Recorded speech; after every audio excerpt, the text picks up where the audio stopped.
आपको बुलाने में भैया बहुत सारा टाइम लग गया। गाइस हमने इनवाइट किया है आज अपने सीनियर मृत्युंजय भैया को। बहुत ज़्यादा इंट्रोडक्शन तो वही अपना देंगे। इन्होंने पहले बीएमएस किया एंड फिर इन्होंने एमएस किया एंड फिर अभी ये डॉक्टर हैं, गवर्नमेंट जॉब में हैं। तो हमने इनको इनवाइट किया ये सारी चीज़ें जानने के लिए कि बीएमएस कैसा है, वर्थ इट रहता है कि नहीं रहता है, एक एमबीबीएस से एक नेक्स्ट करियर ऑप्शन की तरीके से बीएमएस को देखा जाना चाहिए, फ्यूचर प्रॉस्पेक्ट क्या है, मतलब मल्टीपल सिनेरियोज़ की बात करेंगे कि आगे और कौन कौन से करियर फील्ड हो सकते हैं। अगर बीएमएस नहीं लेना है तो आप क्या ले सकते हो, क्यों लेना है, मतलब बहुत सारे जो क्वेश्चंस एक फ्रेशर के दिमाग में होते हैं हम वो सारे के सारे इस वीडियो में कवर करेंगे। तो मैं होप करता हूँ आपको ये वीडियो इन्जॉय लगे और इन्फॉर्मेटिव लगे। हम लोग थोड़ा लाइट टोन में ही बात करेंगे तो आपको ये वीडियो इन्फॉर्मेटिव तो ज़रूर लगेगा। तो चलो भैया को वेट नहीं कराते हैं और इनवाइट करते हैं। हेलो मृत्युंजय भैया। हेलो, नमस्कार। हाँ, सबसे पहले तो प्रिंस बहुत बहुत धन्यवाद मुझे बुलाने के लिए, ये प्लेटफॉर्म देने के लिए। मैंने और भी बहुत सारे आपके देखे हैं, बहुत अच्छा काम कर रहे हैं आप, और सारी चीजों को एक अच्छी तरीके से पेश किया है आपने। तो सबसे पहले बहुत बहुत बधाई और थैंक यू मुझे बुलाने के लिए। भैया आप बेसिकली मैंने थोड़ा बहुत तो आपके बारे में बता दिया है। मैं चाहता हूँ आप एक इंट्रोडक्शन दे दीजिए अपना हमारी ऑडियंस को, तो वो बेसिकली आपके बारे में थोड़ा जान जाए। मेरा नाम मृत्युंजय द्विवेदी है। मुझे आप डॉक्टर या वैद्य कह सकते हैं क्योंकि मैं आयुर्वेद का हूँ। और इसके अलावा मैंने बीएचयू से, काशी हिंदू विश्वविद्यालय से आयुर्वेदाचार्य यानी bachelor of Ayurvedic medicine and surgery की उपाधि ली है।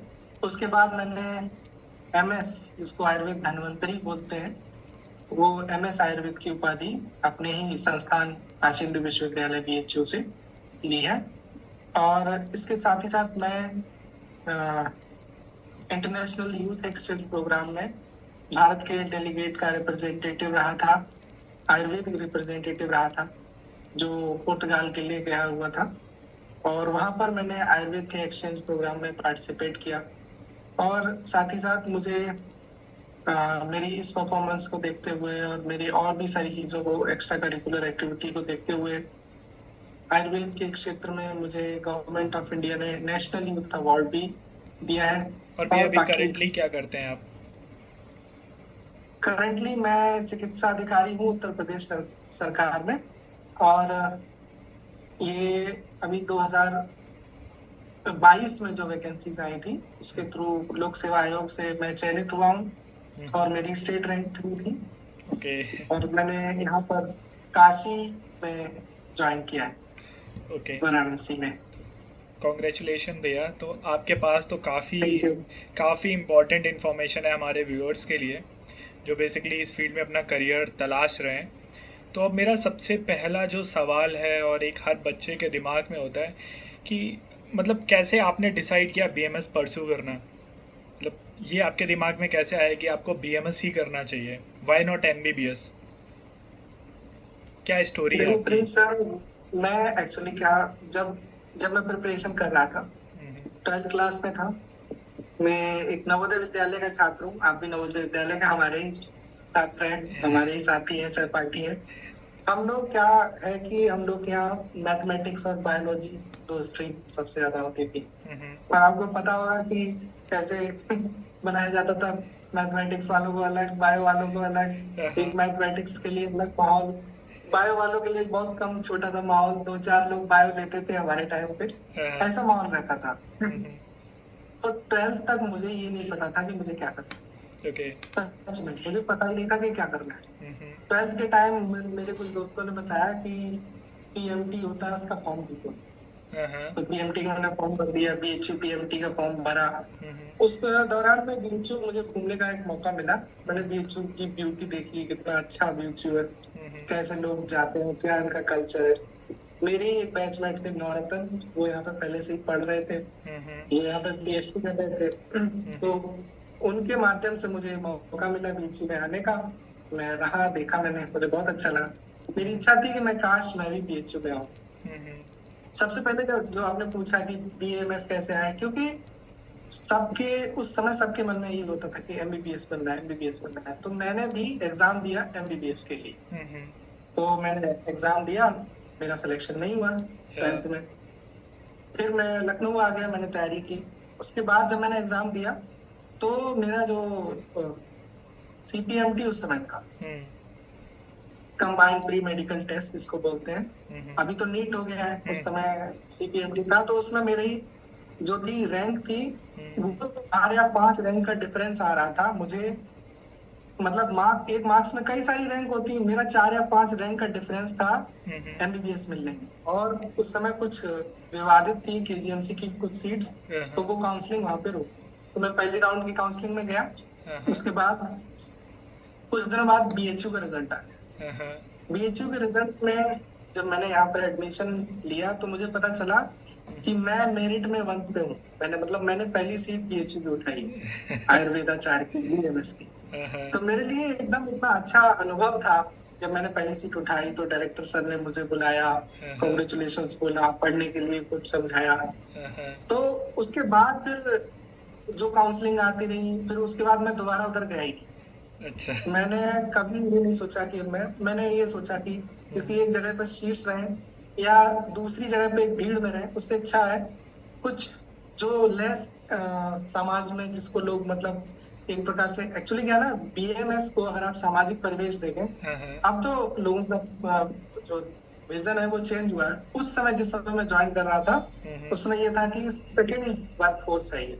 हाँ, एग्जैक्टली। और अभी तो गवर्नमेंट बहुत सारा मेन स्ट्रीमिंग के लिए बहुत सारा सब कुछ कर रही है। तो सेकंड वर्क फोर्स के लिए तो मैं ऐसे आगे बढ़ा, तो मैंने कहा किसी सेकंड वर्क फोर्स का मुखिया होना, उस पर टॉप पे होना, या किसी फर्स्ट वर्क फोर्स में भीड़ में रहना, उससे अच्छा है कि सेकंड में टॉप पे रहे। ओके। तो ऐसा करके मैंने बीएमएस को चूज किया।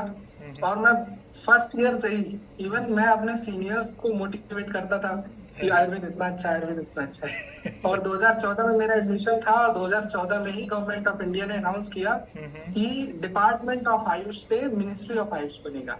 ओके। तो मिनिस्ट्री ऑफ आयुष के बनते ही आयुर्वेद में एक अलग सा बदलाव आ गया, सब ओके। कुछ बदल गया, सारी पॉलिसीज, हर चीज में आयुर्वेद को एट पार देखने की कोशिश की जाने लगी। सभी अपॉर्चुनिटीज में हर जगह पे आयुष को साथ साथ रखा जाने लगा। तो एक बहुत अच्छा एक बदलाव आया। ओके। इस तरीके से मैं बीएमएस में आ गया। अब सेटल हो गए। तो अब भैया मेरा एक आपसे ये भी एक क्वेश्चन है, बेसिकली बहुत सारे होते हैं जिनके नीट में मार्क्स कम रहते हैं और उन्हें गवर्नमेंट बीएमएस हाँ। कॉलेज नहीं मिल पाता है। तो क्या हम्म। मतलब आप उन्हें प्राइवेट बीएमएस भी करने का सजेशन दोगे क्या, या प्राइवेट एमबीबीएस, क्योंकि एमबीबीएस की तो फीस काफ़ी रहती है। अगर कोई नॉर्मल बंदा हाँ, है वो करना बिल्कुल। ही चाहता है बहुत बार, क्योंकि क्या होता है कि मल्टीपल अटेम्प्ट अलाउ तो हैं, पर कभी कभी होता है कि नहीं निकलता है हाँ, सम केसेस से, क्योंकि सीट्स बहुत कम है। तो आपको क्या लगता है सही कि बात। प्राइवेट में बीएमएस करना वर्थ इट है कि नहीं है? हाँ प्रिंस, मैं इसमें तो सिर्फ एक ही बात कहना चाहूंगा कि इसमें आप अपने मन की सुनिए। आपको जो मन में अच्छा लगता है, अगर आप सोच रहे हो कि आपने बीएमएस ले ली और उसके बाद आप फ्रस्ट्रेट हो गए, आपका मन कर रहा है एमबीबीएस, डॉक्टर्स को देख देख के आप सोचते हैं काश मैं भी एमबीबीएस ले लिया होता तो मेरा कितना अच्छा होता, ये होता। हाँ, हाँ, या कोई ना कोई ऐसा बहाना देखिए, खुश, जो हैप्पीनेस हम लोग बोलते हैं ना, happiness is a state of mind. तो हम ऐसे, अगर हम आयुर्वेद के क्षेत्र में जाएं तो हम ऑडी बीएमडब्ल्यू से चलने वाले आयुर्वेद वैद्य को भी देख सकते हैं। हम्म, और वो कोई ऐसे नहीं कि उन्होंने आयुर्वेद को हर्बल कह के बेचा हो या उसपे बड़े बड़े शॉपिंग मॉल में रखा हो, ऐसे वाले नहीं। जो प्रैक्टिशनर हैं, जो अच्छी एकदम क्लासिकल प्रैक्टिस करते हैं, वो ऐसे महाराष्ट्र में देखिए, आप केरल में जाइए, वहां पे बहुत अच्छे अच्छे ऐसे वैद्य हैं जिन्होंने अपनी प्रैक्टिस के ही दम पर इतना यश पाया है और इतना अर्थ, यानी धन, इतना उन्होंने गेन किया है कि वो बहुत अच्छा है। तो सबसे पहले मैं यही कहना चाहूंगा कि अगर बीएमएस और एमबीबीएस के बीच में आपको कन्फ्लिक्ट है, तो सबसे पहले आप अपना फ्यूचर देखिए कि आप किसमें खुश रहें। आपको अगर एक्सेप्टेंस है कि मैं ये पैथी पढ़कर मैं उसको सीख कर लोगों को ट्रीट करूंगा, तो आप चाहे बीएमएस लें या एमबीबीएस लें, आपके लिए अच्छा है। प्रॉब्लम क्या है भैया कि अगर आपको भी पता होगा कि बच्चे को पता ही नहीं होता है 12th के बाद उसे क्या करना चाहिए, इंटरेस्ट तो हमारा सोसाइटी बताती है कि इंटरेस्ट किस में है। अब बेसिकली अगर आप किसी एग्जैक्टली। से बोलोगे, किसी भी सोसाइटी के बंदे से बोलोगे, तो वो यही बोल देगा M B B S is better than B M S. High ranking पे मिलता हम्म, है, और आपके बहुत सारे surgeon, civil surgeon, neuro surgeon MBBS से होते हैं और आप लाखों में कमा सकते हो। और अंदर का एग्जैक्टली। इंटरेस्ट शायद अभी इंडिया में पता ही नहीं चला है, वो तो जॉब करते करते पता चलता है कि हमारा इंटरेस्ट था कि नहीं था। तो प्रॉब्लम क्या होती है कि लोग फिगर आउट नहीं कर पाते हैं कि उनको बीएमएस हाँ, करना चाहिए, एमबीबीएस करना चाहिए। क्योंकि अगर आप बोला जाए, जैसे एक पैरामीटर हो सकता है कि शायद मैं इतना ज़्यादा हार्ड सिलेबस ना कर पाऊँ, तो मुझे लगता है कि बीएमएस का सिलेबस तो सबसे ज़्यादा हार्ड है, एमबीबीएस से भी ज़्यादा हार्ड है, क्योंकि आपको इसमें मल्टीपल लैंग्वेजेस में पढ़ना पड़ता है, इवन आपको संस्कृत भी पढ़नी पड़ती है। तो अगर आप ये सोचो कि बीएमएस इसलिए लेते हैं कि एमबीबीएस से थोड़ा इजी पड़ जाएगा, तो ये वो भी नहीं है, ये तो हार्ड ही पड़ेगा एमबीबीएस से। हाँ। तो दरअसल क्या होता है, आपने तो जैसे हम्म, सोसाइटी की बात बताई। सोसाइटी क्या है ना कि अब आप फॉलोअर्स के रूप में देखिए, हम्म, दूध पीने वाले लोग कितने हैं जो स्पेशली आपको दूध के लिए सपोर्ट करेंगे, आपको मोटिवेट करेंगे। हम्म, दारू पीने वाले कितने लोग हैं जो दारू पीने के लिए मोटिवेट करेंगे। हम्म, जो आपका खैनी आता है, विमल पान मसाला, उसको मोटिवेट, उसको खाने वाले कितने लोग होंगे। हाँ, अच्छी एग्जैक्टली। चीजें जो आपके लिए, जो स्वास्थ्य के लिए, जैसे खाने के बाद कुछ ऐसी चीजें होती हैं जिसमें जी क्या कहते हैं, आपके सौंफ होती है, और उसका जो सेवन करते हैं खाने के पहले, हालांकि आयुर्वेद उसको कहता है उसको खाने के पहले खाना चाहिए। अच्छा। उसको एज ए मुंह चलाने के लिए जो हम लोग यूज करते हैं माउथ फ्रेशनर के रूप में, उसको कितने लोग सजेस्ट करते हैं। तो कंपैरेटिवली एक जिधर भीड़ जा रही है, ये इस बात को नहीं सिद्ध करता है कि वो जगह बहुत अच्छी है, या हो सकता है उसकी चमक दमक अच्छी हो, या ऑब्वियसली हम, मैं किसी पैथी को क्रिटिसाइज नहीं कर रहा हूँ।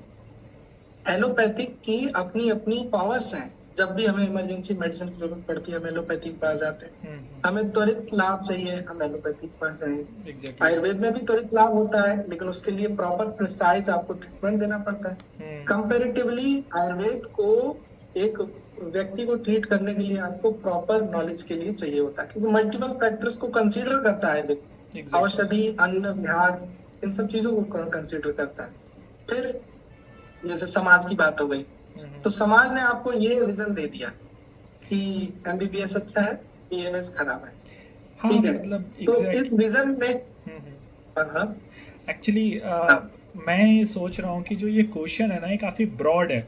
अपने इंटरेस्ट का पता करना और अपने मतलब बेसिकली ऊपर उठना, तो हमें ऐसा लगता है कि इस क्वेश्चन का आंसर हमें तब पता चलेगा जब हमें उन लोगों के एक्सपीरियंस मिलेंगे, जैसे आप लोगों के एक्सपीरियंस मिलेंगे जिन्होंने इन चीज़ों को किया है, कम्प्लीटली किया है। और एक आप बेसिकली आपने जॉब भी इसे पकड़ी है, अच्छी प्रेस्टिजियस जॉब भी पकड़ी है, और आपको अवार्ड्स भी मिले। तो बेसिकली हमें लगता है कि बच्चे को ओवरऑल पिक्चर पता होनी चाहिए, तभी वो डिसाइड कर सकता है। तो हम इस क्वेश्चन की पिक्चर को पता करने के लिए हम एक क्वेश्चन भैया हम आपसे पूछते हैं कि मतलब बीएमएस का करिकुलम क्या है और इसका स्कोप क्या है मॉडर्न मेडिसिन में, क्योंकि हम बीएमएस में मॉडर्न मेडिसिन भी सीखते हैं और आयुर्वेदिक मेडिसिन को भी देखते हैं। तो मतलब मेरा, अब हम कुछ क्वेश्चंस को फॉलो करते हैं जिससे जो भी इस वीडियो को देख रहा है उसको एग्जैक्टली आइडिया हो पाएगा कि वो अपना इसमें इंटरेस्ट देखता है, अपना फ्यूचर देखता है कि नहीं देखता। क्योंकि इंडिया सोसाइटी इस तरीके से चलती है कि आप किसी चीज़ में अपना फ्यूचर देखते हो कि नहीं देखते हो। अगर आपको इसमें फ्यूचर दिखता है तो फिर आप उसके लिए अपना इंटरेस्ट शो करते हो। बिल्कुल बिल्कुल। देखो, मैं ऐसा सोचता हूँ प्रिंस कि जब हम बीएमएस पढ़ने आते हैं तो हम इस बात के लिए तैयार होके आए कि हम वो बातें पढ़ेंगे जो समाज एक ब्रॉड रूप से नहीं जानता है। पहली बात, उसमें आता है संस्कृत, क्योंकि हमारे सारे मूल जितने भी टेक्स्ट हैं, क्लासिकल टेक्स्ट हैं, वो सब संस्कृत में लिखे हुए हैं। तो अगर कोई व्यक्ति बीएमएस लेने आ रहा है तो उसको पहले ही पता होना चाहिए, उसको संस्कृत पढ़नी पड़ेगी। दूसरी बात, आयुर्वेद एक दर्शन से संबंधित शास्त्र है, मतलब जिसमें आप पदार्थ विज्ञान, आत्मा, मन, काल, दिशा, इन सब के बारे में भी पढ़ते हैं।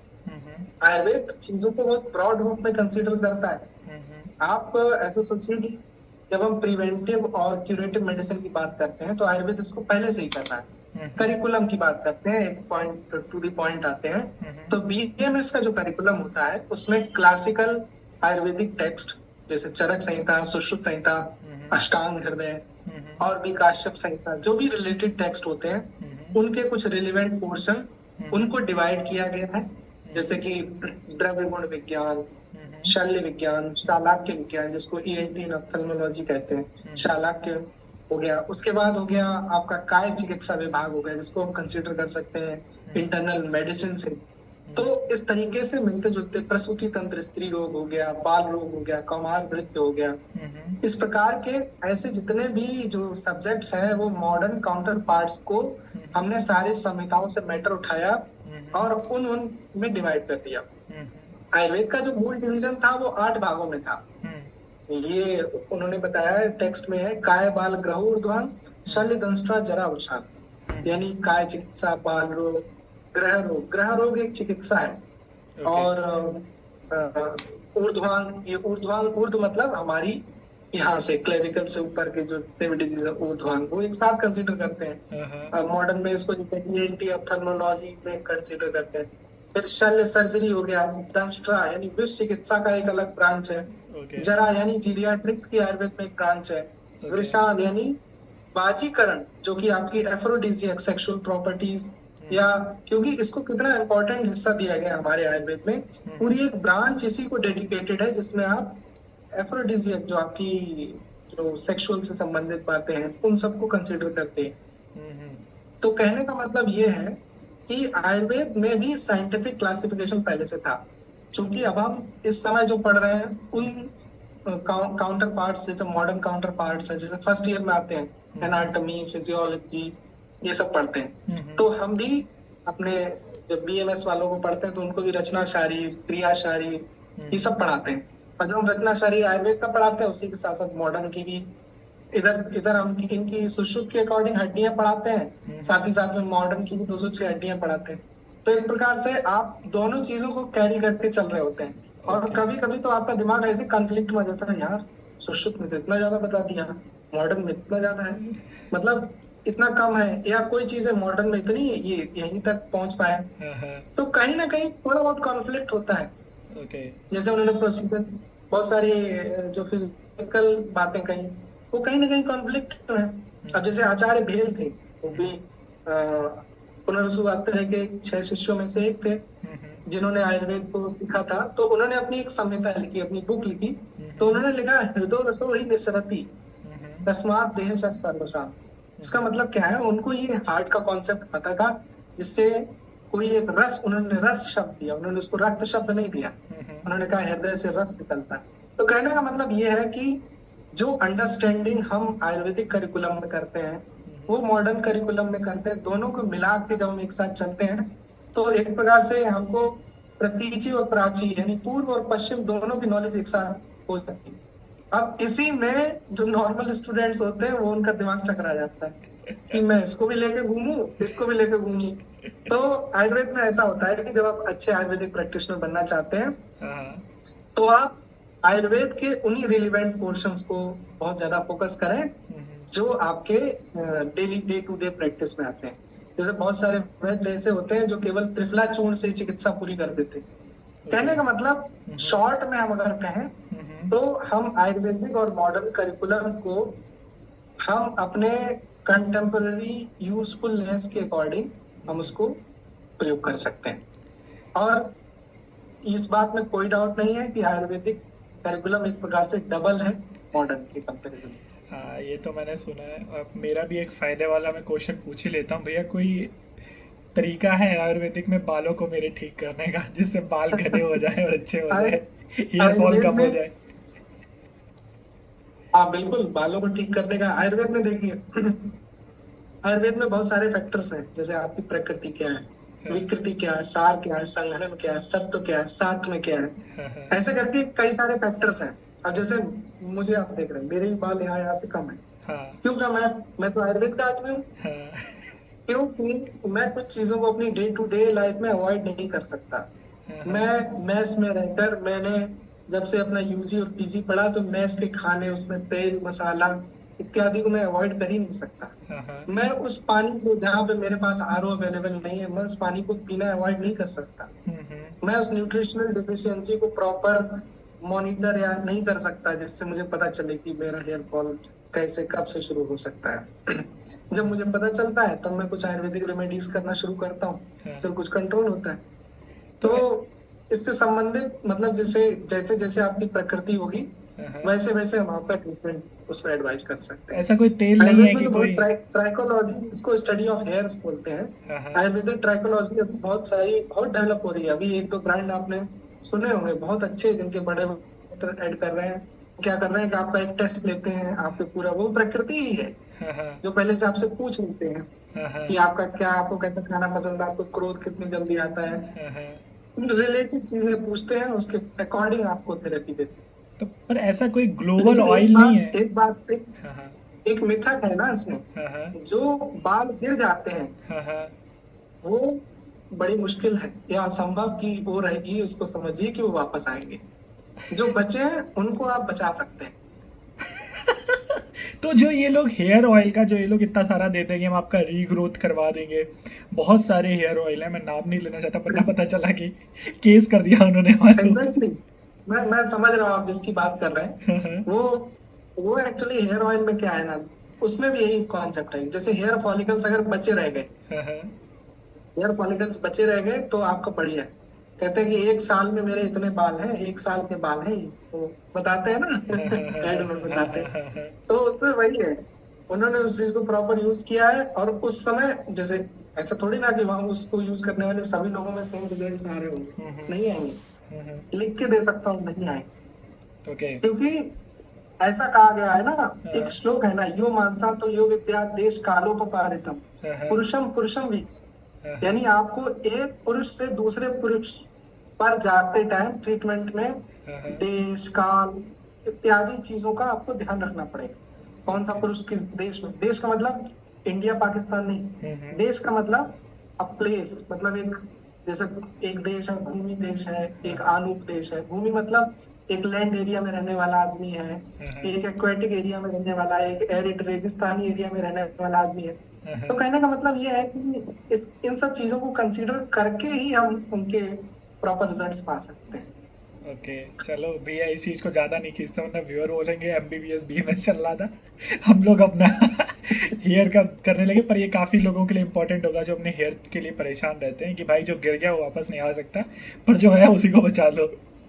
उसको बचा सकते हैं, हाँ। तो अब भैया मेरा एक क्वेश्चन है कि आप क्या देखते हो कि क्या डिफरेंस है बीएमएस एंड एमबीबीएस में?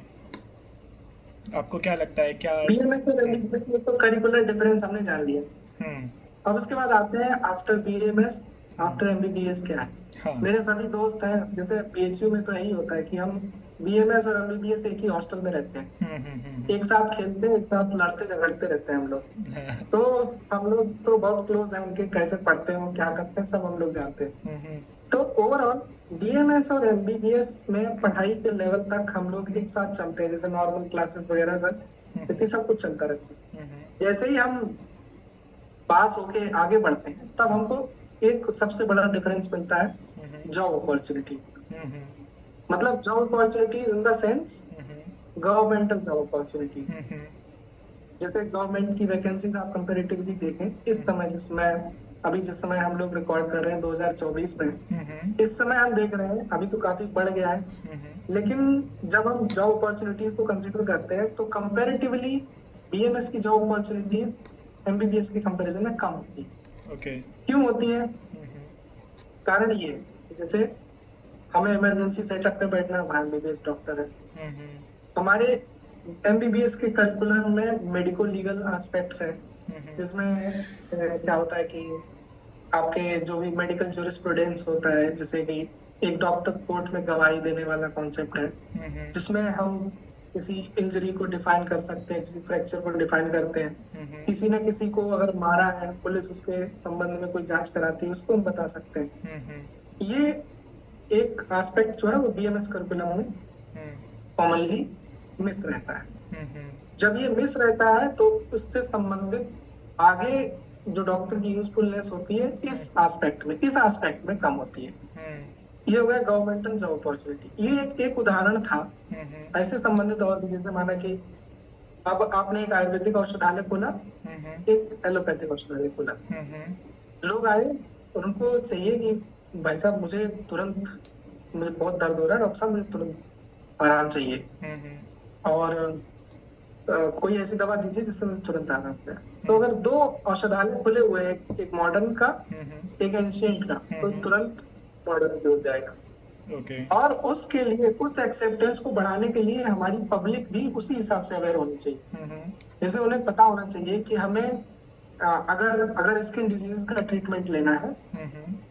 तो हमें, अगर लॉन्ग टर्म में ट्रीटमेंट लेना है तो हमें आयुर्वेदिक पद्धति का ही सहारा लेना चाहिए। ओके। क्योंकि एलोपैथिक में हम स्टेरॉइड्स का प्रयोग करके हम बहुत सारे उसके कॉम्प्लिकेशन है, जैसे स्किन थिनिंग उसका वन ऑफ द कॉम्प्लिकेशन है। तो उन कॉम्प्लिकेशंस को भी हम अवॉइड कर सकते हैं अगर हम प्रॉपर चूज कर लें कि किस डिजीज में किस ट्रीटमेंट को लेना है। तो उसके लिए पब्लिक अवेयरनेस का होना आवश्यक है, जो ओके। कि अभी एक स्तर पर आना बाकी है। बाकी है। हाँ, तो मेरा। ये एक बात हो गई हमारे हाँ हाँ। पब्लिक एक्सेप्टेंस के अकॉर्डिंग, क्योंकि जो भी गवर्नमेंट होगी वो उसी हिसाब से देखेगी। हम्म। लेकिन धीरे धीरे समय बदल रहा है हम्म। और लोगों के मन में आयुर्वेद के प्रति एक रुझान बहुत बढ़ रहा है। हम्म। और एक एक बात और मैं कहना चाहूंगा, हम्म। आयुर्वेद के प्रति रुझान बढ़ना ये दो एस्पेक्ट में है। हम्म। जैसे ही हम आयुर्वेद की बात करते हैं, एक बड़ा मार्केट खुल गया जाता है, जो अपने आप को आयुर्वेद कहता है, जो अपने आप को हर्बल कहता है। हम्म। जैसे जो कहता है कि शुद्ध शुद्ध ये औषधियों से मिली हुई ये दवा है, ये हाँ बनी हुई है। हाँ हाँ हाँ हाँ। अब वो, क्योंकि वो व्यवसायीकरण है, वो हम्म। लोग बेचने के लिए खड़े। उन्होंने क्या लिया, मेडिसिन बनाई, उसके आगे उसकी बीमारी का भी रोगाधिकार भी लिख दिया है, इसका रोग का, इस रोग में ये काम करने वाली। हम्म। आदमी जाता है तुरंत ले लेता है। ओके। और उसके बाद उसको फायदा हुआ नहीं हुआ हाँ क्या हाँ। होता है, फिर उसके बाद वो आयुर्वेद को गाली देता है कि मुझे फायदा नहीं हुआ, मैंने ये दवा खाई, उसमें तो ये लिखा था, उसमें ये। भैया और मेरा। कभी कभी ऐसा हुआ है, मैं बताऊं, मैं मेडिसिन दे रहा हूँ, वो कह रहे अरे डॉक्टर साहब इस पे तो ये लिखा है, हाँ हाँ ये तो इसकी दवा है, आप इसको इसमें रोक क्यों दे रहे हैं। हाँ हाँ तो बड़ी स्थिति हो जाती है, क्योंकि उसमें जो लिखा हुआ है हाँ उसको हाँ। हम दूसरे उसमें क्यों दे। ये बात भी सही है। तो ऐसा, ऐसी स्थितियां हो जाती मेरा हैं। क्वेश्चन एक ये भी है भैया। आस्पेक्ट ये हो गया। मेरा एक क्वेश्चन है भैया, जैसे हाँ। आप लोगों को, जैसे एमबीबीएस सर्जरीज करते हैं, न्यूरो सर्जन्स बनते हैं, तो आप लोगों को क्या क्या अलाउड होता है और क्या क्या अलाउड नहीं होता है? जैसे बीएमएस क्या क्या कर सकता है और किस इंस्टेंट तक मॉडर्न मेडिसिन में क्या क्या नहीं कर सकता? आई थिंक ये एक राइट क्वेश्चन होगा अभी पूछने का, कि लोगों के दिमाग में ये रहता है क्या बीएमएस सर्जरी कर सकता है, मॉडर्न मेडिसिन अगर हम लोग पढ़ रहे हैं तो क्या, कौन सी मॉडर्न मेडिसिन हम लोग प्रेस्क्राइब कर सकते हैं, कितने एक्सटेंट तक हम लोग कर सकते हैं? हम्म सबसे पहले तो ये बात जानना कि बीएमएस कब सर्जरी कर सकता है। एक तो ये बात, क्योंकि ये बहुत बड़ी भ्रांति है लोगों के बीच, तुरंत बोलते हैं आयुर्वेदिक डॉक्टर सर्जरी कर, आयुर्वेदिक डॉक्टरों को सर्जरी अलाउड। ऐसे सर्जरी नहीं अलाउड, हर एक बीएमएस डॉक्टर सर्जरी नहीं करता है।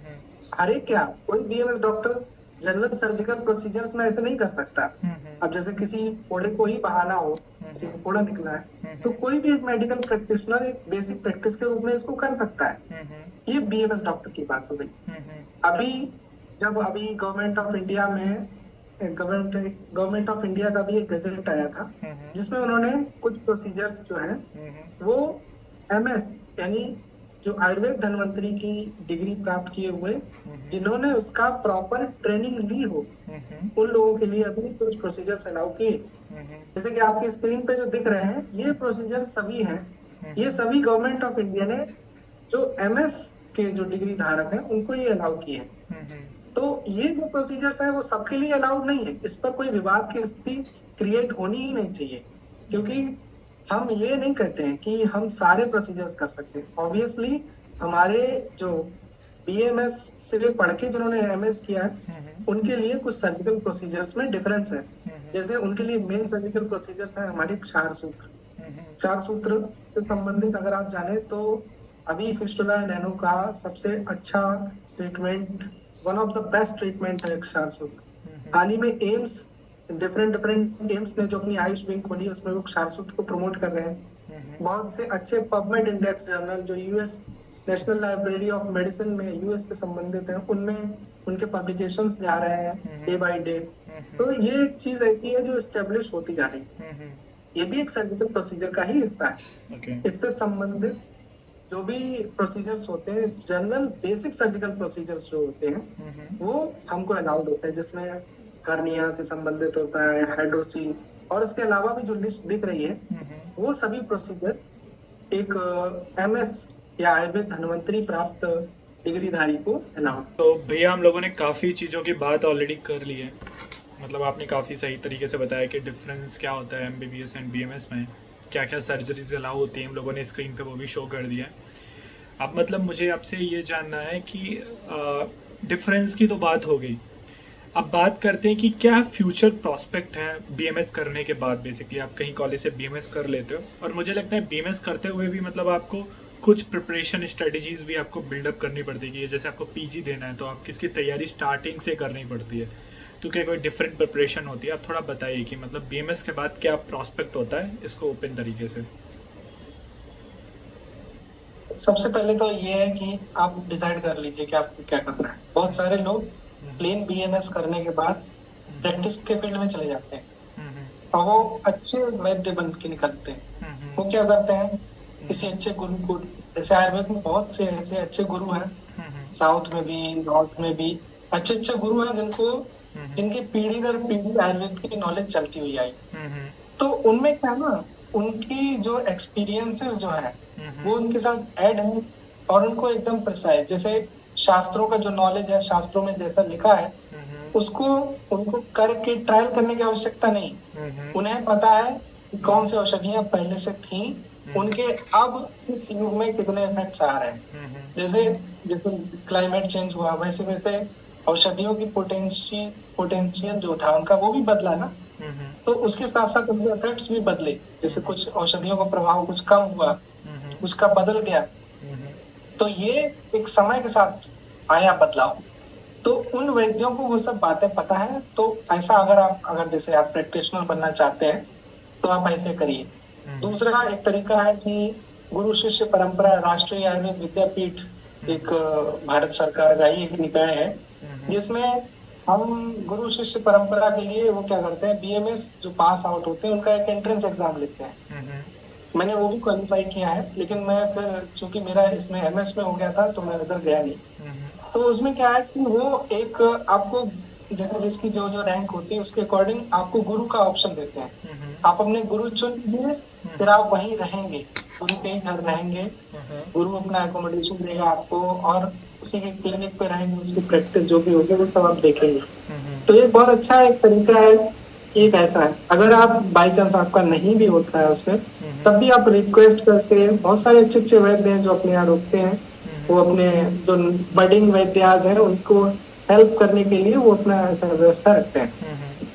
तो ऐसा बहुत हो रहा है। तो अगर आपको प्रैक्टिस करनी है, क्लासिकल प्रैक्टिस जैसे अग्निकर्म की प्रैक्टिस होती है, विद्य कर्म की प्रैक्टिस होती है, चार सूत्र के अच्छे अच्छे गुरु हैं। इसके अलावा और भी जो चिकित्साएं हैं उन सबको एक प्रॉपर वे में चैनलाइज करने के लिए हमारे पास अलग अलग गुरु। एक बात हो गई आपको अगर प्रैक्टिस में जाना है। दूसरा हिस्सा हो गया आपका रिसर्च का। रिसर्च से संबंधित central council of research in Ayurvedic sciences CCRAS है। उसमें अगर आप अगर बढ़ना चाहते हैं तो उससे रिलेटेड आपके लिए अपॉर्चुनिटीज है। बीच बीच में रिसर्च ऑफिसर की वैकेंसीज आती हैं, हालांकि वो कंपैरेटिवली कम आती हैं, लेकिन जो जो मौका होता है उसमें आप कर सकते हैं। इसके अलावा हमारे बहुत सारे रिसर्च इंस्टीट्यूट हैं, उनसे आप कोलैब करके कर सकते हैं। तो ये एक रिसर्च का हिस्सा हो गया। दूसरा एक हिस्सा होता है टीचिंग का। टीचिंग में क्या है कि जैसे जैसे आयुर्वेद बढ़ रहा है वैसे वैसे आयुर्वेद के कॉलेजेस बढ़ते जा रहे हैं। बहुत सारे प्राइवेट कॉलेजेस खुल गए, हालांकि उससे क्या होगा ना, एजुकेशन सब स्टैंडर्ड हो गई है कहीं कहीं पर, लेकिन फिर भी एक जॉब अपॉर्चुनिटी के रूप में है, क्योंकि वहां पे एक कॉलेज है तो एक फैकल्टी चाहिए, तो आपको वहां पर आसानी से जॉब मिल जाती है। तो एक एक एजुकेशन के रूप में भी है। और सिर्फ प्राइवेट नहीं, गवर्नमेंट कॉलेजेस में भी वैकेंसीज आती रहती है, आप गवर्नमेंट में अप्लाई करिए। और बहुत से ऐसे कॉलेजेस हैं जो प्राइवेट है बट उनकी क्वालिटी ऑफ एजुकेशन बहुत अच्छी है। तो एक स्टेटमेंट में हम ये भी नहीं कर सकते कि प्राइवेट कॉलेज अच्छे होते हैं गवर्नमेंट खराब होते हैं, या गवर्नमेंट खराब होते हैं प्राइवेट है। हम देखते हैं कि उस सिचुएशन पे कौन सा कॉलेज क्या ऑफर कर रहा है। तो ये ऐसा है।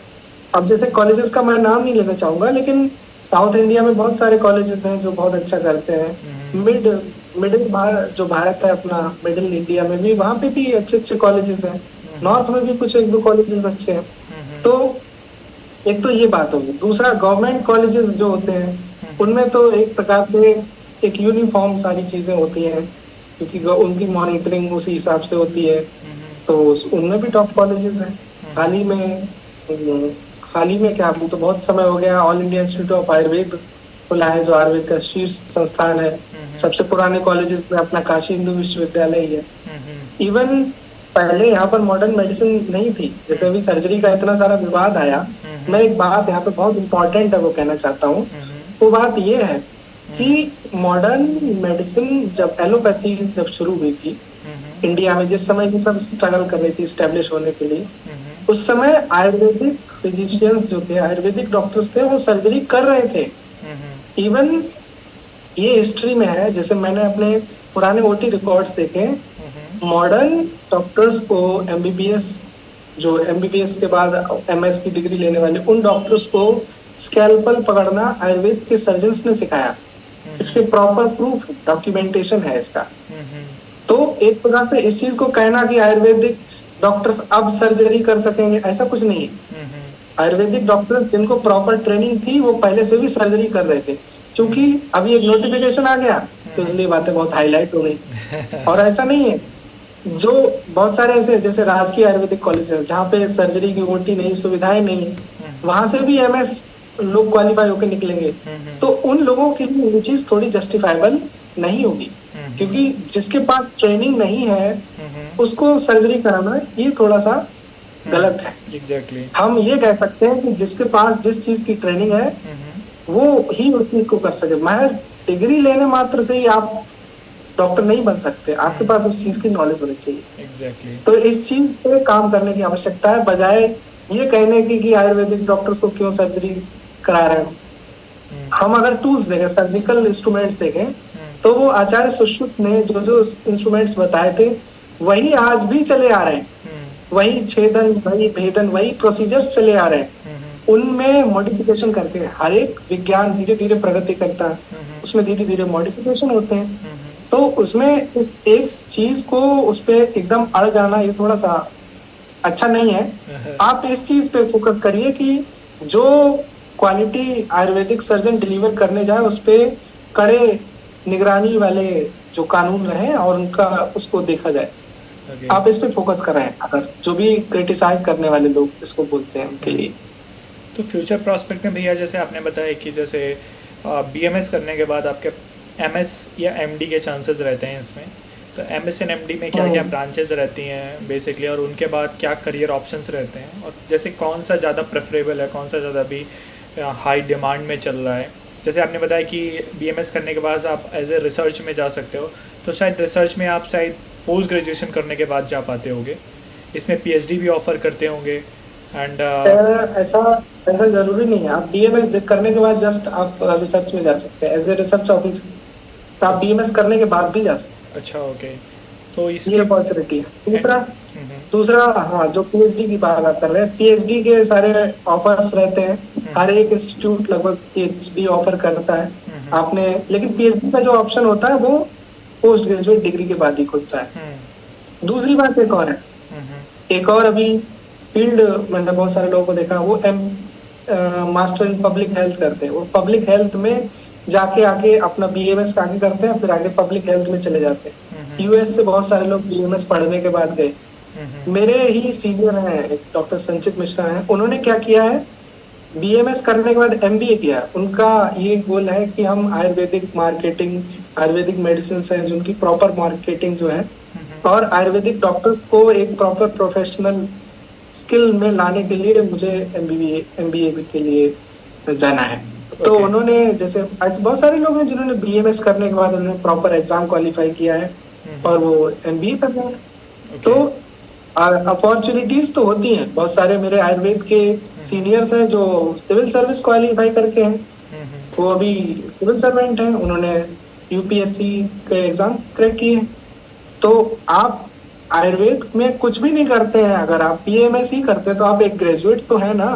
ये वर्स्ट चीज मैं बोल रहा हूँ, वर्स्ट चीज बोल रहा हूँ मैं। आप एक ग्रेजुएट है और मेडिकल ग्रेजुएट है। आप देखते हैं कि एक आदमी 10 मतलब कुछ महीने ही रुक कर सीखता है, गांव में झोला छाप दवाएं देता है, आप उससे अच्छे डॉक्टर बने क्योंकि आपने प्रॉपर उसकी ट्रेनिंग ली है, आपने चीजें प्रॉपर सीखी, आपको सेंस है कि कौन सी दवा गलत है, कौन सी दवा सही है, हमें कौन सी प्रयोग नहीं करने। और साथ ही साथ आप एक अच्छे, क्योंकि आयुर्वेद के दो हिस्से हैं, एक अवेयरनेस वाला स्वस्थ से स्वास्थ्य रक्षणम, दूसरा आतुर से विकार प्रशमनम, यानी प्रिवेंटिव एंड क्यूरेटिव, दो हिस्से हैं। आप प्रिवेंटिव पे जाइए, बहुत सारे लाइफस्टाइल वेलनेस कोच, ये एक बहुत एक ग्लूमिंग एरिया है जो आपके लिए बहुत अच्छा हो सकता है। इसके अलावा ये हो गया, रिसर्च हो गया, इसके अलावा भी बहुत सारे ऑप्शन हैं। आप एक अच्छे प्रैक्टिशनर के रूप में आगे बढ़ सकते हैं, एक कोच के रूप में आगे बढ़ सकते हैं। जैसे भैया मैंने सुना है कि जैसे अगर आप एमएस करते हो, कुछ प्रसूनी तंत्र होता है, तो आप एक गायनिक भी बन सकते हो, गायनेकोलॉजिस्ट भी बन सकते हो। बिल्कुल बिल्कुल।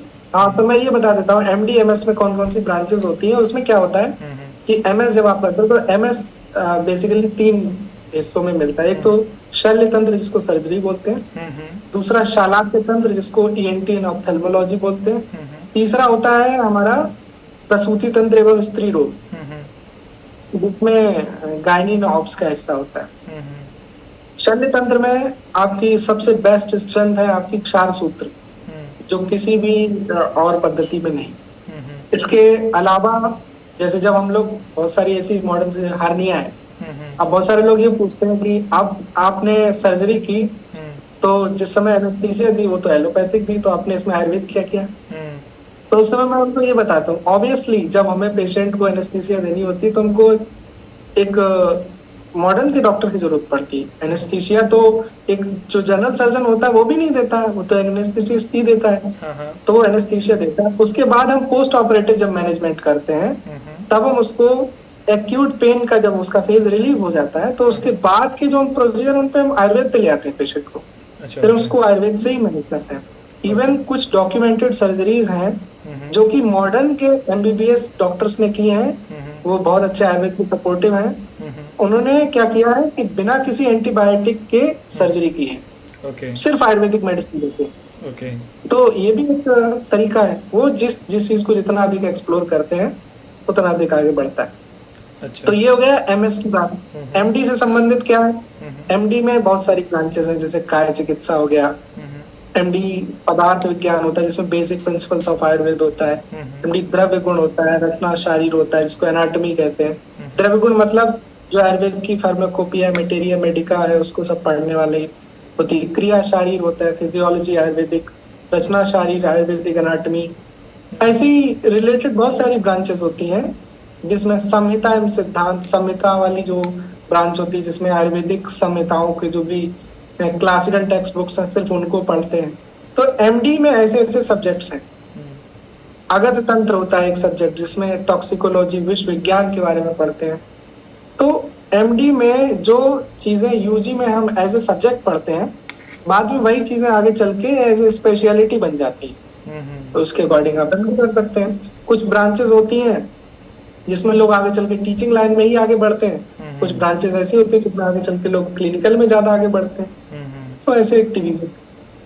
ओके, ये तो मतलब एक बात की बात होगी कि आप किस में जाना चाहते हो। मुझे लगता है बीएमएस में आपको इतना एक्सपोजर मिल जाएगा कि आपको अपना मास्टर एमएस और एमडी किससे करना चाहिए बेसिकली ये पता चल जाता है बीएमएस में करते समय। हमें ये पता चल जाता है, हम जैसे चूंकि डिफरेंट सब्जेक्ट्स को हम फेस कर लेते हैं, बीएमएस के आखिरी साल में हमारी पोस्टिंग लगती है जब हम इंटर्नशिप करते हैं। 1 ईयर रोटेटरी जो कंपलसरी होती है इंटर्नशिप, वो हम करते हैं। उस समय हमको ये बात पता चल जाती है कि हमको कौन सा सब्जेक्ट सबसे अच्छा लग रहा है। हम सबकी ओपीडी में सारे पेशेंट के एक्सपीरियंस समझ जाते हैं, तो हमको पता चल जाता है। अभी जैसे हमारे यहाँ पे रहता है, चूंकि जो भी बीएचयू आता है उसको इस समय जब मैं रिकॉर्डिंग कर रहा हूँ इस समय मैं सबसे ही देखता हूँ सबको शल्य चाहिए, शल्य तो सबको सर्जरी कर ली, क्योंकि वहां पे इतना एक्सपोजर है। आप इस चीज का देखिएगा, लार्जेस्ट एनोरेक्टल ओपीडी है इस समय बीएचयू की। अच्छा, एक ही रोग के गुद रोग जो एनोरेक्टल ओपीडी है, गुद रोग के एक ही जगह पे इतने पेशेंट वर्ल्ड में कहीं नहीं एक साथ इकट्ठे होते हैं। अच्छा, क्योंकि पूरे इंडिया का रेफरल यहाँ पे होता है, तो एक बहुत बड़ी बात है। तो इस चीज को देखते हुए सब लोग जो भी बीएचयू में आते हैं उनका मन होता है कि मुझे शल्य मिल जाए, शल्य मिल जाए। पर मुझे ये वाला भी गायनेकोलॉजिस्ट वाला भी ज़्यादा अच्छा लगा, क्योंकि बेसिकली मैं तो बैंगलोर में रहता हूँ और मैं देखता हूँ एज ए गायनी बहुत पैसा छाप रहे हैं लोग बैंगलोर वाले। हाँ, इनके गायनी के बारे में मैं आपको बताऊं, एक तो गर्भ संस्कार का कॉन्सेप्ट आता है। गर्भ संस्कार में क्या होता है कि जैसे जैसे बच्चा बढ़ता है उसके अकॉर्डिंग आचार्यों ने उसके खान पान को डिसाइड कर रखा है कि आप इस माह में ये खिलाएं, इस माह में ये खिलाएं। संस्कारों का जो जैसे 16 संस्कारों का वर्णन है, आचार्य काश्यप ने उनको प्रॉपरली बताया। बच्चा कैसे बड़ा होता है, उसके बाद भी उसको कैसे कैसे कब क्या भोजन देना चाहिए, कैसे उसको आगे बढ़ाना चाहिए, कौन से संस्कार करना चाहिए, ये सब बताया हमने। तो ये बाल रोग और प्रसूति तंत्र वाले विभाग में इन सब चीजों को प्रॉपर, ये केवल आयुर्वेद ही डील करता है। जो आपको मास के अकॉर्डिंग, आपको जैसे जो मास मतलब मंथ, जिस मंथ के अकॉर्डिंग गर्भिणी आगे प्रोसीड करती है उसी के अकॉर्डिंग वो उनको आहार बताते हैं। तो ये एक बेसिक चीज। दूसरी बात ये है कि बिना सर्जरी के डिलीवरी, बहुत सारे लोग LSCS नहीं कराना, बहुत सारे का कोई नहीं कराना चाहता है LSCS। बस वही है जिसको पेन सहन हो जाए बस वही करा सकता है। तो LSCS से बचने के लिए इसमें आयुर्वेद को बहुत प्रमोट करते हैं इस चीज के लिए। प्रॉपर अगर आप चीजों को फॉलो करते रहते हैं तो आपको सर्जरी की जरूरत नहीं पड़ती। बैंगलोर में भैया नॉर्मल डिलीवरी का भी वो लोग बच्चों से 1 लाख से ऊपर ले लेते हैं, 1,20,000 1,40,000 पर चाइल्ड नॉर्मल डिलीवरी बर्थ। कितना ज़्यादा स्कोप है गायनेकोलॉजिस्ट में यहाँ पे। मतलब ये काफ़ी इंटरेस्टिंग है, आपने काफ़ी सारे एस्पेक्ट कवर कर दिए। तो गाइज मुझे तो बेसिकली लगता है कि ये डिपेंड करता है कि जैसे एक और भी ऑप्शन है भैया, मैं आपसे पूछना चाहता था। जैसे मैंने देखा है फॉरेन में भी MBBS होता है, जैसे इंडिया में अगर आप MBBS करते हो तो 1 करोड़ के आसपास पहुंच जाता है MBBS की फीस। पर मैंने काफ़ी लोगों को देखा है कि वो MBBS फॉरेन से कराते हैं और एक एग्ज़ाम होता है जो शायद BMS के बाद भी आपको देना पड़ता है, BMS डिग्री को लेने के लिए या प्रैक्टिस करने के लिए। आप शायद वो भी थोड़ा बता सकते हो कि एक BMS का एग्ज़ाम होता है जो आपको क्वालिफाई करना पड़ता है डिग्री आपकी वैलिड कराने के लिए।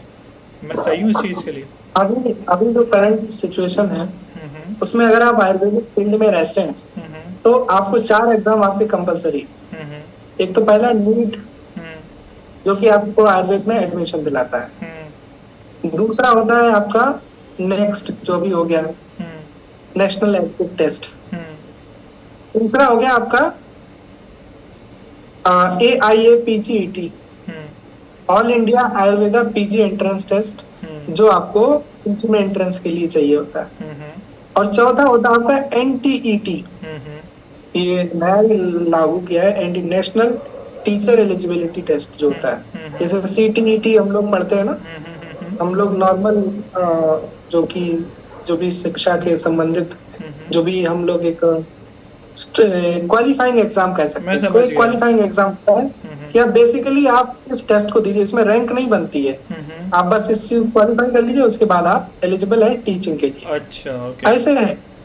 तो ये NXT कितना हार्ड होता है?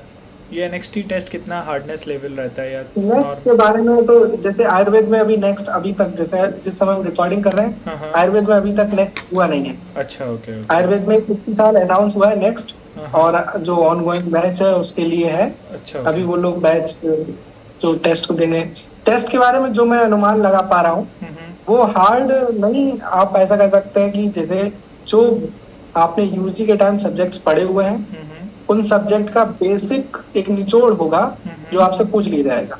बेसिकली एग्जिट टेस्ट इसलिए लिए जाते हैं ताकि सब स्टैंडर्ड कॉलेजेस पे लगाम लगाई जा सके। ओके। वो क्योंकि मशरूमिंग हो गई है एक प्रकार से, ढेर सारे कॉलेजेस खुलते जा रहे हैं, वो किसी तरीके से मैनेज कर रहे हैं, छोटी बिल्डिंग में घोस्ट टीचर्स को बुला के, ऑन पेपर टीचर्स को रख के इस तरीके से मैनेज कर रहे हैं। तो उन पर लगाम लगाने के लिए गवर्नमेंट ने एक अच्छा मूव लिया है।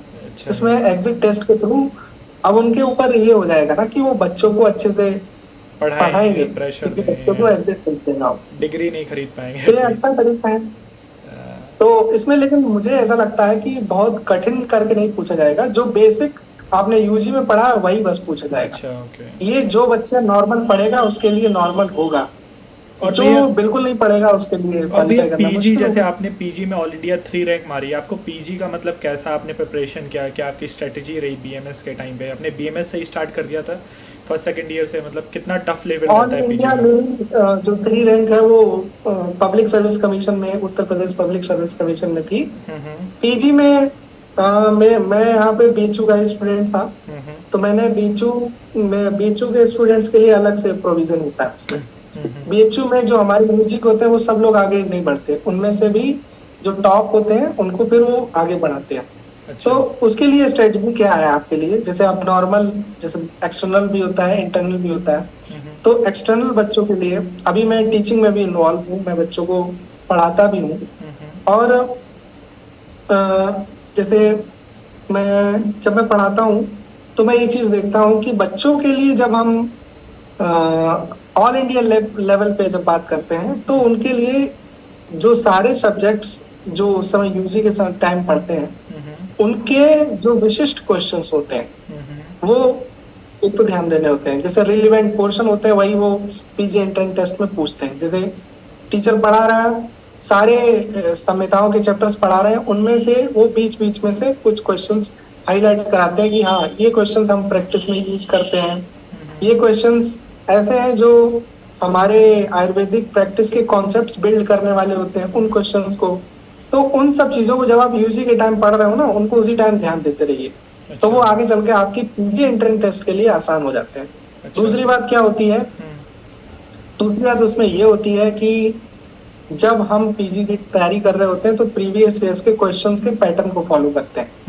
जैसे स्पेसिफिक एग्जाम है अभी, तो जैसे एआईए पीजीईटी हो गया, सिंगल एग्जाम हो गया, इसमें हम पिछले ईयर्स के पैटर्न को फॉलो करते हैं कि जैसे जैसे समय बदलता है तो वो क्या क्या नया नया अपग्रेड करते हैं। रिसेंट ईयर्स में एसेशन रीजंस क्वेश्चन अधिक से अधिक आने लगे हैं। इस तरीके से आयुष से संबंधित जो भी जनरल नॉलेज है उसके क्वेश्चन इन्वॉल्व होने लगे। अच्छा। ऐसे और भी बहुत सारे एस्पेक्ट्स हैं जो हम लोग समय समय के साथ देखते रहते हैं और बच्चों को बताते भी हैं। उन सब चीजों को एक साथ अगर आप लेते चले, यूजी में ही लेते चले, तो कठिन नहीं होता है।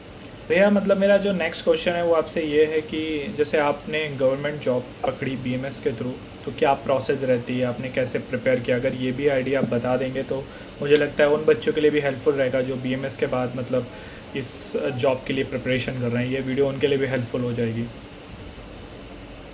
हाँ, बेसिकली जब हम बीएमएस के बाद जॉब अपॉर्चुनिटीज को देखते हैं हम्म। तो यूपीपीएससी जो कराता है, तो हम्म। उसमें एक जो होता है, पहले वो स्क्रीनिंग कराते हैं, एक हम्म। रिटन टेस्ट होता है, हम्म। उसके बाद एक इंटरव्यू होता है। हम्म। मेन आप स्क्रीनिंग टेस्ट में पहले करें, हम्म। अच्छा परफॉर्म करें, उसके बाद इंटरव्यू में तो एक आपका पर्सनालिटी असेसमेंट और बेसिक चीजें देखते हैं। उसके अलावा कि आप एक ऐसे, अगर आप डॉक्टर कहीं जाएंगे, बहुत सारे लोग ऐसे होते हैं ना कि जिनके बहुत हाई फाई ख्वाब होते हैं। क्योंकि वो क्या होता है, जब गवर्नमेंट डॉक्टर्स को चुनती है तो आप एक बेसिक ये बना के जाए, जो लोग प्रिपेयर करें मैं उनको बताना चाहता हूँ। बेसिक मेंटल आप सेटअप ये बना के जाएं कि वो आपको कहीं भी सेट करें, आप सेट हो जाएंगे। क्योंकि ओके। मैक्सिमम रूरल सुदूर क्षेत्रों में जहां पर हमको वैद्यों की आवश्यकता है, डॉक्टर्स की आवश्यकता है, वहां पर अगर आप जाने के लिए आप तैयार नहीं है तो आपको चुनेंगे नहीं। अच्छा। ओके। तो आपकी बातों में आपके प्रति ये बात होनी चाहिए कि आप उस जगह पर काम करने के लिए राजी हैं। कुछ ऐसे जिले हैं जिनको सरकार अच्छा करना चाहती है, एक्सपेंशनल जो डिस्ट्रिक्ट्स हैं जिनको सरकार एक स्तर तक लाने के लिए मेहनत कर रही है, तो उनके लिए भी जो उनके उनमें सुविधाएं हैं वो सुविधाओं का अभाव है, सुविधाएं उतनी अच्छी नहीं है। ऐसे केसेस में गवर्नमेंट क्या करती है, हमको वहां पे पोस्ट करती है। ओके। तो जो लोग इस एग्जाम के लिए क्वालिफाई कर रहे हैं उनको इंटरव्यू के लिए तो बेसिक चीजें ये, साथ ही साथ एग्जामिनर जब वो पूछे, इंटरव्यू पैनल में जो लोग पूछे उनका जो जवाब आता है उनको प्रॉपर दीजिए, नहीं आता उसमें उसको बेवकूफ बनाने की कोशिश मत करिए। ओके। अब आते हैं प्री, जो कि इससे पहले का मुख्य एग्जाम है। हाँ। वो एग्जाम क्या है कि उसमें क्वेश्चंस बहुत बेसिक होते हैं और कुछ क्वेश्चंस ऐसे होते हैं जो मीडियम टू हार्ड लेवल के होते हैं। आप अगर सिंपल, आपने अच्छी पढ़ाई की है एक अंडर ग्रेजुएट लेवल पे, तो आप उन क्वेश्चंस को कर सकते हैं। साथ ही साथ कुछ क्वेश्चंस ऐसे होते हैं जैसे मैं उत्तर प्रदेश का अगर पीएचडी दे रहा हूँ तो उत्तर प्रदेश के जनरल नॉलेज से संबंधित, उत्तर प्रदेश में इस समय जो परिवेश चल रहा हो उसमें कोई घटनाक्रम है उससे संबंधित कुछ क्वेश्चन हो सकते हैं। ओके। मुख्य रूप से आप एक अगर आयुर्वेदिक मेडिकल ऑफिसर के रूप में आप चुने जाते हैं तो आपकी वो नॉलेज को पहले असेस करें। Okay okay. और भैया कितनी सीट्स होती हैं, क्या वैकेंसीज रहती हैं? वैकेंसीज अभी जैसे जिस समय मैं था उस समय 950 के करीब वैकेंसीज थी और स्क्रीनिंग एग्जाम इस बार इतना ऐसा था कि आधे लोग स्क्रीनिंग ही नहीं क्वालिफाई कर पाए। ओके। उसके बाद जबकि अक्सर ऐसा होता है कि लगभग इंटरव्यू पे एक पोस्ट के लिए 2 या 3 4 लोग 5 लोग 6 लोग 10 लोग ऐसे होते हैं। इस बार ऐसा था कि 900 पोस्ट के लिए 450 लोग ही स्क्रीनिंग में गए। तो एक प्रकार से एक उन्होंने पहला ही जो कदम था वो इतना हार्ड जांचा हम लोगों का कि उससे आगे के लोग बढ़ने में उनके लिए बड़ी कठिनाई हो गई। तो आपने कैसे प्रिपरेशन तो किया भैया? आपने बीएमएस के साथ ही कर दिया था प्रिपरेशन या फिर आपने मतलब बाद में कुछ टाइम लेके बीएमएस किया? के साथ बीएमएस के जब आप आखिरी वर्ष में आने लगते हैं उस समय से आप अपना ओरिएंटेशन बनाना शुरू करें। अच्छा। ओके। मैं सभी जो भी कॉम्पिटिटिव एग्जाम देने के इच्छुक हैं मैं सबको ये बताना चाहता हूँ कि आप अपने बीएमएस की पढ़ाई बहुत अच्छे से करें, सिंसियरली करें। ऐसा नहीं कि BMS first year second year से ही आप प्रिपरेशन कॉम्पिटिटिव करने लगे। इससे नुकसान ये होता है आपका क्योंकि आप बेसिकली एक डॉक्टर हैं। आप ये थोड़ी ना कि आप एग्जाम के बाद दूसरा एग्जाम क्वालिफाई करने के लिए ही बने। बेसिकली एक डॉक्टर हैं आप, तो आपका पहला गोल ये होना चाहिए कि जो आपके यूजी के करिकुलम की चीजें हैं वो आपको सब पता होनी चाहिए। आपका फोकस ये नहीं होना चाहिए कि मैं अधिक से अधिक क्वेश्चन सॉल्व करूँ और एक बुकिश नॉलेज को गेन करूँ। तो अपनी यूजी को अच्छे से पढ़िए। जिस समय आप इंटर्नशिप में हो या जिस समय पीजी के फाइनल ईयर में हो उस समय आप इसकी तैयारी के लिए ओरिएंटेशन करना शुरू करिए। इंटर्नशिप के बाद जस्ट एग्जाम होता है तो उस समय आप अपनी तैयारी अच्छी करिए। जब आपकी ड्यूटी लगे ड्यूटी के बीच में से मौका चुराइए, उसको पढ़िए या किसी कोचिंग इंस्टीट्यूट को ज्वाइन करिए और उनसे गाइडेंस लीजिए, अपने सीनियर्स से पूछिए। जैसे आपको अच्छे से एक रिदम बन सके, जैसे आपकी रेगुलरिटी डिसिप्लिन बन सके वैसे काम करें। भैया आपने बट इसमें सबसे अधिक इम्पोर्टेंट बात यही होती है अधिक से अधिक क्वेश्चन और रिवीजन। क्योंकि आयुर्वेद की जो नॉलेज होती है वो जितनी जल्दी हमको याद होती है उतनी जल्दी दिमाग से उड़ भी जाती है। ये बेसिक मैंने माइंडसेट देखा है सब लोगों का। वैसे और भी सब्जेक्ट्स में होता है लेकिन आयुर्वेद में बहुत ज्यादा होता है, तो इसलिए उसको काफ़ी ध्यान रखना। काफ़ी लॉन्ग टाइम है, 5 इयर्स फिर 2 इयर्स। तो भैया मतलब काफ़ी आपने हम लोगों ने काफ़ी चीज़ों को ऑलरेडी कवर कर लिया है।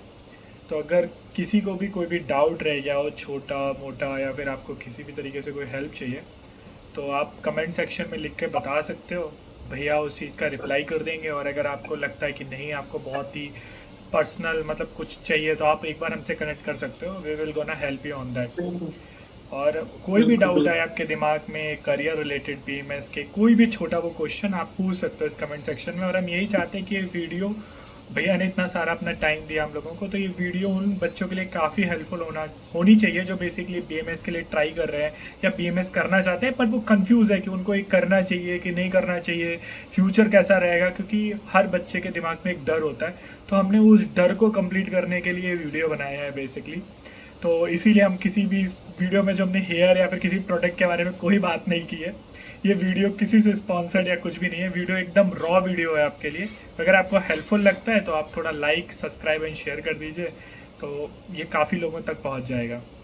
और थैंक यू भैया आपने इतना टाइम दिया। मेरी तरफ से भी सब सारे दर्शकों से यही निवेदन है कि आप अधिक से अधिक लाइक करें और इसको शेयर करें, सब्सक्राइब करें। और चूंकि इनके पहले के कंटेंट भी मैंने देखे हैं, बहुत अच्छे बनाए हैं इन्होंने, एकदम जेन्युइन तरीके से सब चीज़ों को बनाते हैं।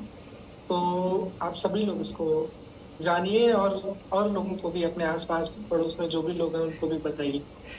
थैंक यू भैया और thanks audience, bye bye. And फिर हम मिलेंगे एक अच्छे वीडियो और एक अच्छे कंटेंट के साथ आपके साथ। Bye bye.